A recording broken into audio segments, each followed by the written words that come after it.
If you really want to know, the hard thing about the job is not being punished for failure. It's the failure itself. The schemes, they're evil, sure. And I don't really want to shoot down a satellite or start a world war myself, but you get invested in the effort. You get caught up in the enthusiasm. I mean, whatever, you cross a goal line, replace the president with an android. It's all just arbitrary goals, in a way, and everybody wants to be on the winning team. So, by the time the intruders come, we're excited. We're confident of success. It's really just about done. You think to yourself, well, it's too late now. They can't stop us. The rocket's already been launched, and the intruder is being lowered into the incinerator. Surely, this time, we'll win one. It's amazing, the human capacity for self-deception. Or at least mine. When everything blows up, and once again, we've shot magazines and magazines into thin air where the intruders used to be. And the rocket explodes, making a beautiful background for the intruder to grope his girlfriend in front of. And the roof collapses. I just go home.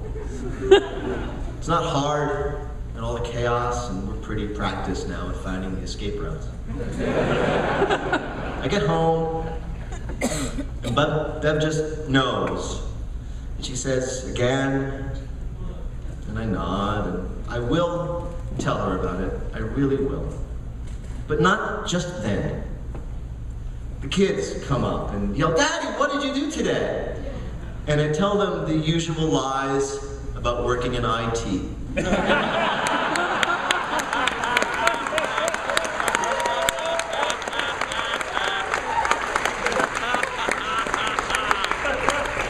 guys do that too? And I can see them lose interest, a little bit, and they're boring old dad. And I wish I could tell them the truth, but on those days, on too many days, I'm too embarrassed. At least in my imaginary IT career, I occasionally win one. The next day, after a defeat, we always go back to the secret base, which is sometimes still smoking. Once, after a particularly bad disaster, I think the intruder programmed Dr. Apocalypse's escape pod to go into orbit. It took him a month to get back. We tried to organize ourselves. Maybe we didn't need an all-knowing evil genius barking orders at us, threatening us with instant death for the slightest mistake, giving us really excellent but non-transferable health care.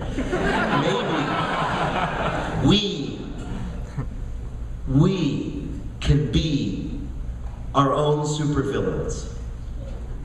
Turns out, we can't. We spent a few days trying to put out the fires and get the computers up and running again, but after a while we just fell back into our old roles, patrolling the gates and corridors, checking on the empty hostage cages, waiting for somebody to come and get us and bring us to the new secret base. Recently though, the dream has begun to change. I'm not in the corridor. I'm in a tight, constricted space, but big enough for me to move through. I'm crawling. I'm wearing tight clothing, but I'm feeling free. My suit squeaks as I move toward the light in front of me. There, through a grill in the metal floor, some light, I look down and two men in jumpsuits are standing there, holding machine guns. But I don't feel scared. I don't feel I'm going to walk into something that won't end well. I don't start thinking about the lies I'm going to have to tell my children about what I do to keep them safe and warm. and happy.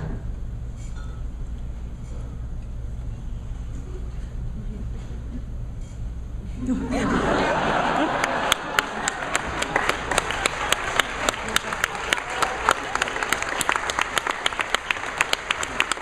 feel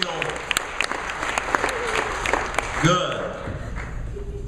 I feel really good, really confident. I have a really good feeling about how this is all going to come out. And that's how I know I'm dreaming. Thank you.